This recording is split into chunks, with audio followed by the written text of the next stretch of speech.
while others fail miserably? Some investors and portfolio managers seem to have the golden touch, while others lose their shirt. So what is it that separates a successful investor from the rest? Small cap stocks have been known to be a bit riskier than other types of investments, but a little knowledge can go a long way in helping you beat the street. To shed some light on the subject of small cap investing and better understand some of the terminology, I caught up with Stefan Muchal, an analyst at Gravitas Financial, who gave me some helpful tips. He explained some confusing financial terms like EBITDA, net asset value, and cash flow. Welcome, Stefan. So what is it that you're looking for when choosing a small cap stock?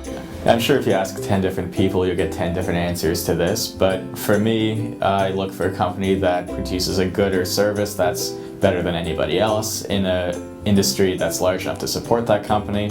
You also want to have a management team that has the skills and experience to be able to deliver on the business plan, and a balance sheet that can support the company's growth.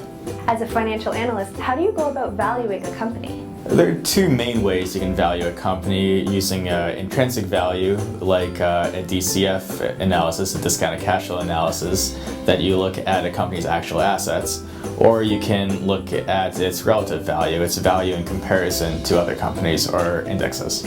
I always see phrases like EBITDA and cash flow, but what do they mean? EBITDA stands for earnings before interest, taxes, depreciation, and amortization. It shows how a company's core business is actually doing. Think of it like your grade point average in school, subtracting out all the courses that have nothing to do with your major. It can be manipulated by the company, and that's why you want to look at cash flow. It's how much money is actually flowing in and out of a company's bank account. You can look at an even more strenuous measure of this, which is free cash flow, and that's the cash from operations minus the capital expenditures of the company.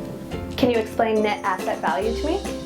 So net asset value is an intrinsic measure of a company's value, usually used in resource and real estate companies. You take, in the case of a mining company, its total resource, figure out how long it'll take to produce that resource, and the cost of that. You get the cash flow that's generated, and then you discount that back using a discount rate. And the discount rate is the cost of capital for the company. It's what a bank would charge if you asked them for a loan. And because money today is worth more than money tomorrow, you want to discount that future cash flow into the present.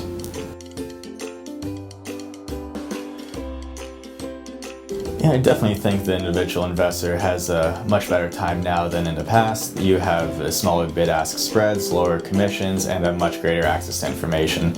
And then there's also many companies like SmallCapPower that focus on helping the retail investor.